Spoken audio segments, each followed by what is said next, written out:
Hello મિત્રો, કેમ છો તમે બધા? આઈ હોપ તમે બધા મજામાં હશો.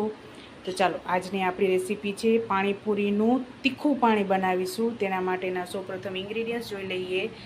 તો મેં એક પૂર્યું ફુદીનાનું લીધેલું છે, તેને મેં ધોઈ અને બીટી લીધું છે. ત્યારબાદ કોથમરી લીધેલી છે, મીઠું, પાણી, બરફ લીધેલો છે. કારણ કે આપણું જે પાણી છે તે લીલું થાય તેના માટે મેં બરફ લીધેલો છે. આની જગ્યાએ તમારે ઠંડુ પાણી એડ કરવું હોય તો તમે એડ પણ કરી શકો છો.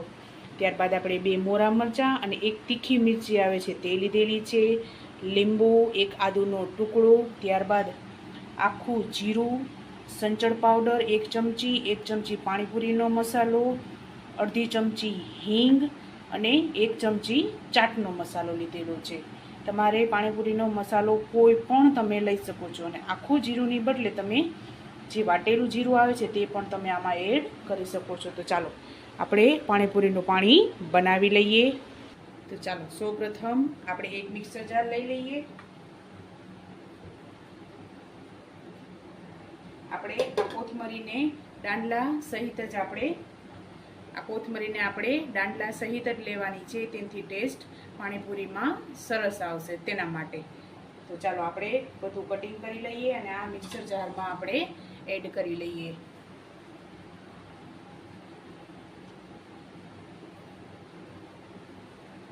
સૌપ્રથમ આપણે ફુદીનો એડ કરીશું.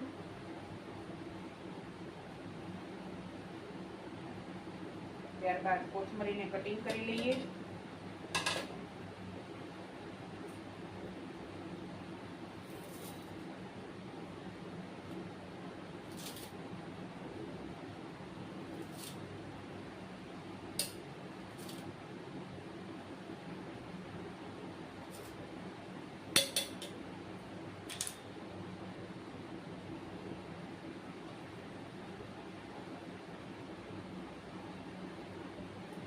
ત્યારબાદ 2 મોરા મરચાં એડ કરી દઈશું આપણે.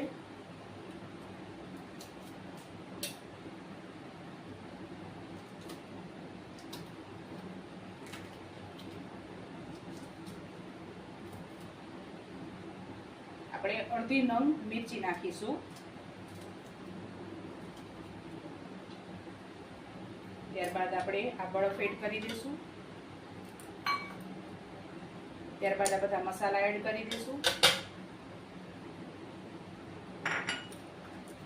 ત્યારબાદ આદુનો ટુકડો એડ કરી દઈશું અને લીંબુ એડ કરી દઈશું.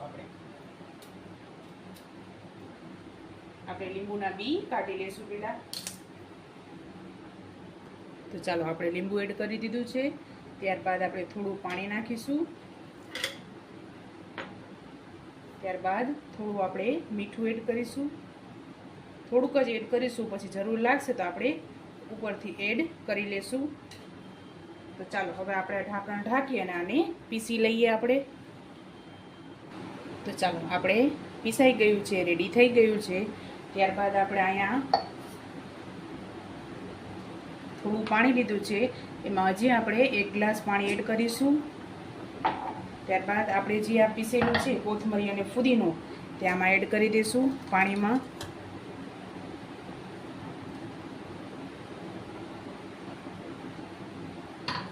ત્યારબાદ આપણે એને હલાવી લઈએ.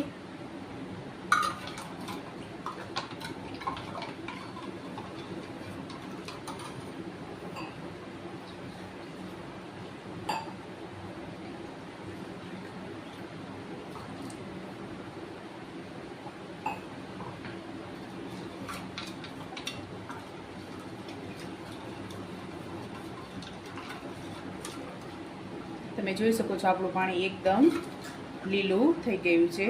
તો હવે આપણે આમાં આ પાણીને ગાળી લેશું.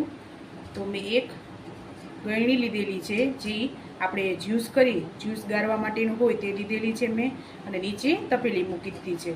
તો ચાલો હવે આપણે બધું પાણી અંદર ગાળી લઈએ.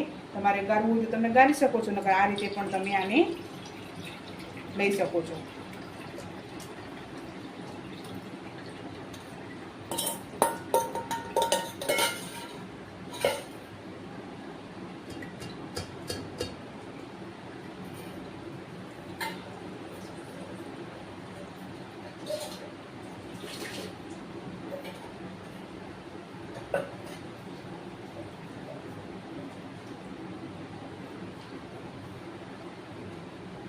આપણું પાણી રેડી થઈ ગયું છે.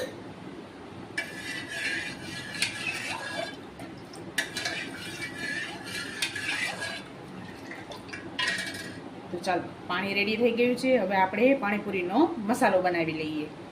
ચાલો આપણે મસાલો બનાવવા માટે બાફેલા બટેકા લઈ લીધા છે, તેને આપણે મેશ કરી લઈએ.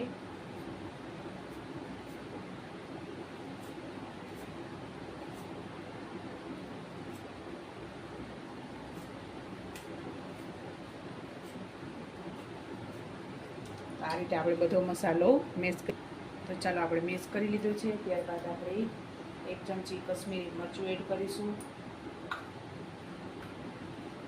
સ્વાદ અનુસાર મીઠું એડ કરીશું,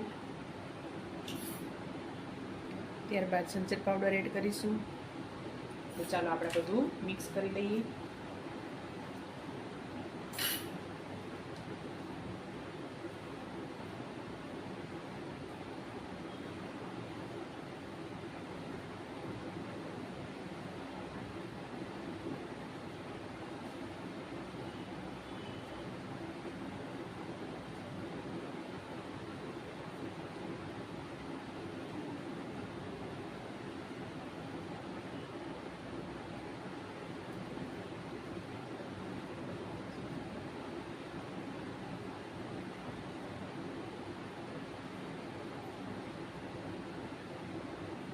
આપણી પાણીપુરીનું પાણી, મસાલો અને પૂરી રેડી થઈ ગઈ છે. તમે પણ આ રીતે બનાવજો અને મને યાદ કરજો. મારા વિડીયોને લાઈક, શેર અને સબસ્ક્રાઈબ કરવાનું ભૂલતા નહીં. તો ચાલો મળીએ નેક્સ્ટ વિડીયોમાં.